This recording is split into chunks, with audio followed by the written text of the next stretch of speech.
सुशील मोदी का ट्वीट सामने आया। कार्यकर्ता पद कोई नहीं छीन सकता, ये ट्वीट कर कहा है सुशील मोदी ने। बीजेपी संघ परिवार ने 40 साल में बहुत कुछ दिया है, आगे जो भी जिम्मेदारी मिलेगी उसे निभाऊंगा, सुशील मोदी का ये ट्वीट। और बहुत कुछ कहता हुआ अपने आप में, क्योंकि लगातार इस पर असमंजस बना हुआ था। और उसके साथ ही ये ट्वीट करते हुए सुशील मोदी ने ये साफ कम से कम करने की कोशिश की कि कार्यकर्ता पद उनसे कोई नहीं छीन सकता। बीजेपी और संघ ने मुझे 40 वर्षों में बहुत कुछ दिया है, सुशील मोदी ने ट्वीट कर ये जानकारी दी। वहीं इस बीच बिहार में तारकिशोर और रेणु देवी बन सकते हैं डिप्टी सीएम। सुशील मोदी ने बीजेपी विधानमंडल का नेता बनने पर तारकिशोर को बधाई दी। रेणु देवी चुनी गई हैं बीजेपी विधायक दल की उपनेता।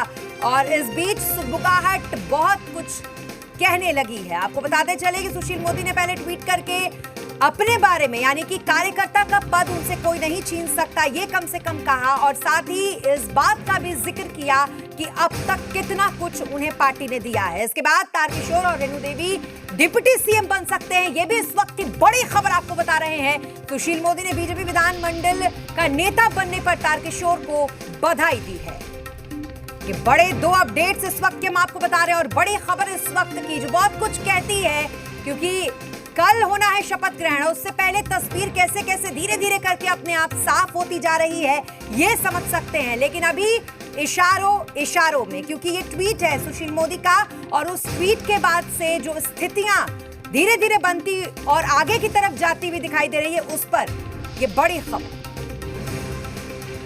हमारे साथ हमारे संवाददाता नीरज ठाकुर जुड़ गए हैं। ज्यादा जानकारी के लिए उनका रुख करेंगे और उनके पास चलेंगे। नीरज जी, क्या कुछ जानकारी और साथ ही क्या माने हम इस ट्वीट के मायने जो सुशील मोदी ने किए हैं?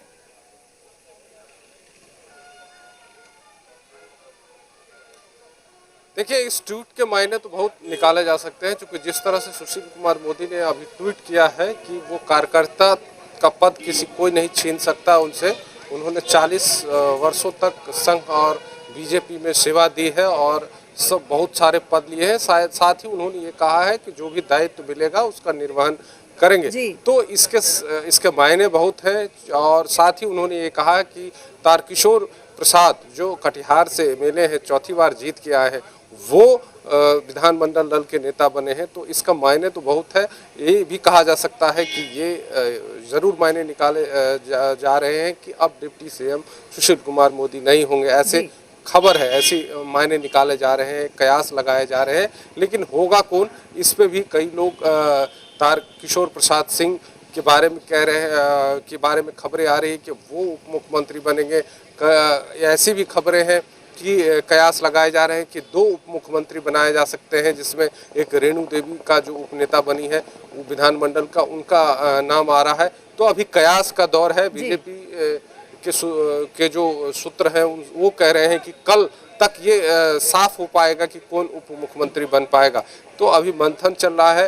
मंथन, आप जब एक बात गौर करने वाली है कि जब सीएम से राजनाथ सिंह मिलने गए थे, वो जो केंद्रीय पर्यवेक्षक बन करके आए हैं यहाँ पर बिहार में, वो सीधा उनके साथ 2 ही लोग थे, एक सुशील कुमार मोदी थे और दूसरा नित्यानंद राय।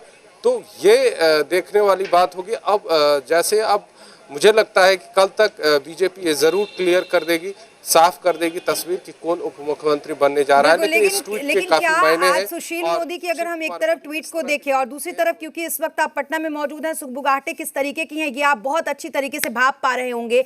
उसके अलावा, इस ट्वीट के अलावा कोई और सुगबुगाहट कोई अन्य नेताओं के द्वारा, जो शीर्ष दल के नेता हैं उनके द्वारा, क्या वहां पर आपको होती हुई दिखाई दे रही है, जिससे कि ये स्पष्ट हो सके कि कल की तस्वीर कम से कम डिप्टी सीएम के तौर पर बदलने वाली है?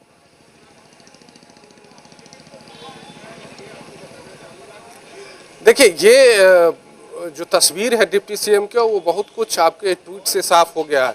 दूसरी बात कि बीजेपी के नेता भी खुलकर ये जरूर नहीं बोल रहे हैं, लेकिन ट्वीट के हवाले से ये कह रहे हैं कि साफ हो गया।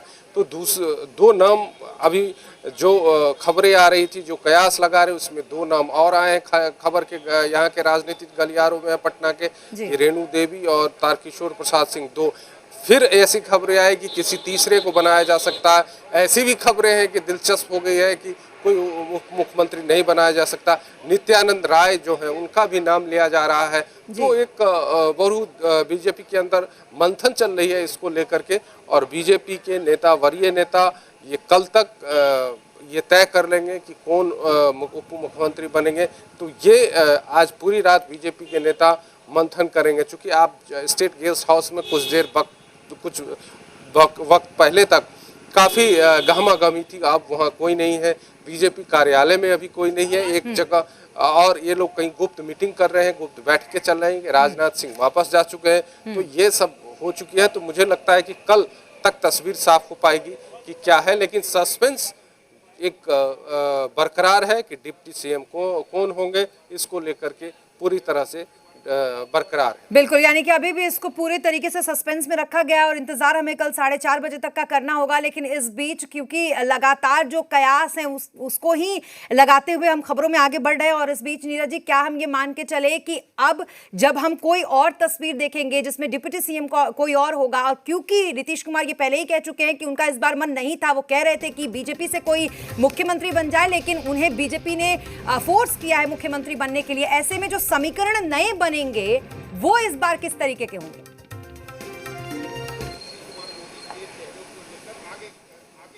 बिल्कुल, जिस तरह से इस बार के समीकरण बिल्कुल ही अलग होंगे। आप देख लीजिए कि जो बीजेपी का उत्तर बिहार की बात करें तो उत्तर बिहार में आप मिथिलांचल और चंपारण, दो ऐसे जगह हैं जहां पर बीजेपी को क्लीन स्वीप कहा जाए, क्लीन स्वीप हुआ है, तो उस क्षेत्र का भी ध्यान रखा जाएगा। तो इस तरह से समीकरण चेंज होंगे। दूसरी तरफ नीतीश कुमार को जो सुशील मोदी के साथ एक ट्विनिंग थी, 237 नए केस आए सामने, जबकि फिर मेरे पास विषय आएगा तो उसको देखें। एक अंतिम सवाल, कल कितने बजे की उसका कुछ? कल सेकेंड हाफ में है। Second half.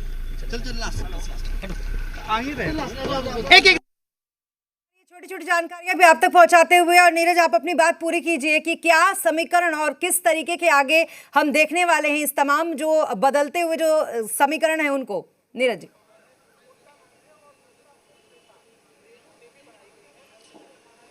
जी बिल्कुल, मैं यही कह रहा था कि समीकरण बिल्कुल, पहली बात जी बिल्कुल, जिस तरह से सुशील कुमार मोदी विपक्ष के, जिस तरह सुशील कुमार मोदी उप मुख्यमंत्री बन करके जवाब देते थे विपक्ष के नेताओं को, उस तरह के कद्दावर नेता अगर नहीं बनते हैं उप मुख्यमंत्री, तो फिर थोड़ी सी तालमेल में दिक्कत होगी। क्या नीतीश कुमार जो नए उप मुख्यमंत्री बनेंगे, क्या उनके साथ किस तरह का तालमेल होगा, तो ये सब बहुत समीकरण चेंज होंगे। दूसरी तरफ जो मंत्रिमंडल का होगा उसमें चंपारण और मिथिलांचल, दो ऐसे क्षेत्र हैं जहां पर बीजेपी को काफी क्लीन स्वीप मिलेगा, तो उनको भी ध्यान रखना होगा। तो ये सब समीकरण बहुत बिल्कुल, और इस समीकरण के लिए इंतजार